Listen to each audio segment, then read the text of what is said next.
I'm Lance, and today I will be discussing journalism and how it varies in different countries. Woo! Go. It's great being a journalist because our office is the world. This quote from Rebecca Aguilar, a reporter and founder of Calling All Journalists, shows how journalism covers the entire world and not just small local areas. I will first be discussing notable innovations that allowed journalism to become widespread.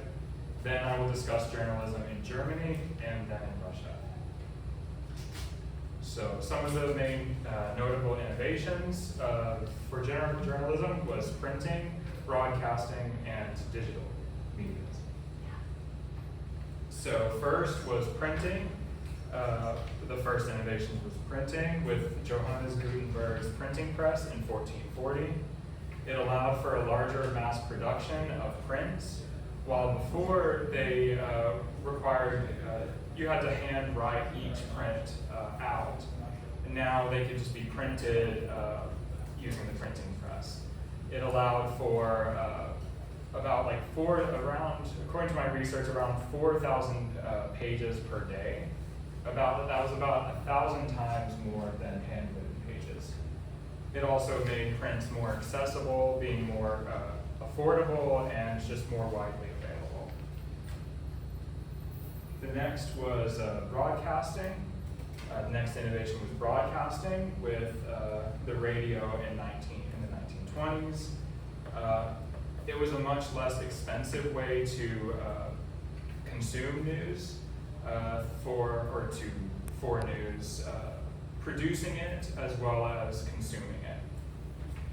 Also with the television in 1945, it allowed for news to be visually seen so that people could actually see the world and what's happening rather than just hearing about it.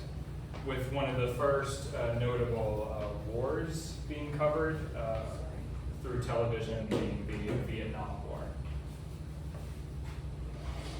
The most recent innovation regarding journalism is the internet, which made news even more accessible with a variety being available in a variety of mediums such as photography, videos, and podcasts, and many more.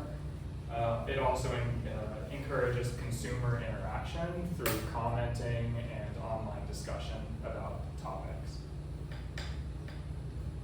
So now that I've talked about the notable innovations for journalism, I will now talk about how journalism in Germany.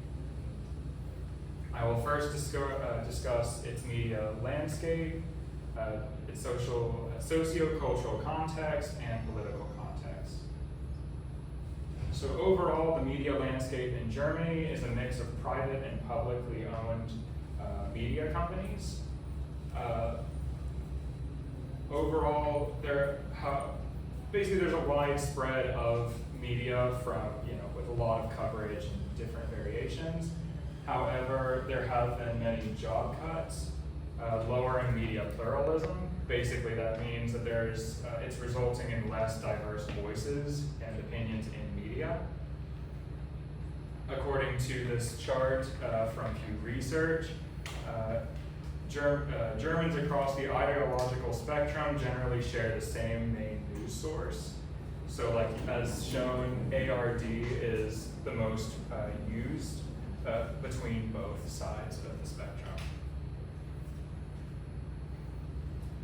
The next is sociocultural context.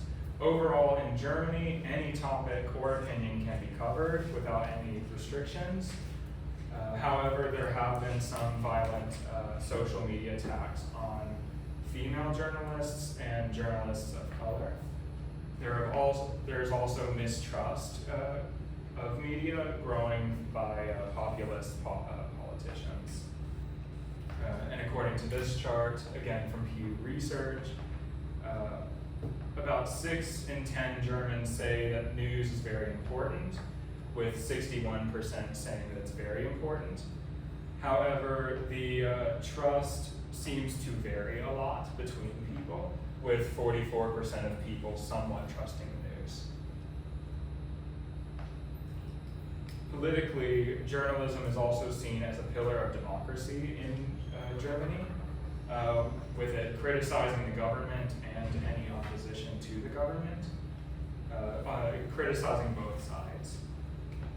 Also, public media's independence is also protected by law, so that the government can't directly influence or control what is shown in the media. So now that I've talked about the notable innovations in journalism in Germany, I am now going to discuss journalism in Russia.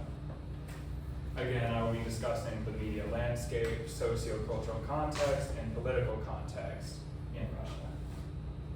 So overall, the media landscape in Russia is more restricted, with the only TV and radio media being allowed must be owned by the state or Kremlin allies. They have also banned any privately owned media, and Western media is mostly inaccessible. Socioculturally, about 2/3 of Russians mainly use the television for their news. However, this form is pretty heavily controlled by the government and tends to lean more conservatively, with topics such as homosexuality and religious feelings being off limits. And lastly, politically, the news has very little coverage of Vladimir Putin, with him only being seen by a small group of close people. Also, political discourse in the media tends to revolve around conspiracy theories and Russia's previous grievances. So, in conclusion, Rebecca Aguilar's quote, "It's great being a journalist because our office is the world," shows how journalism covers the entire world, not just smaller areas, localized areas. And let's see. And journalism became widespread through its many innovations, such as print, broadcast, and digital medias. The journalism also varies widely between countries, as seen in Germany and Russia, from such as its media, socio-cultural influences, and their politics. And while many of you may consume news often, I hope that you have gained a greater appreciation for journalism from learning about its history and how it varies across the world.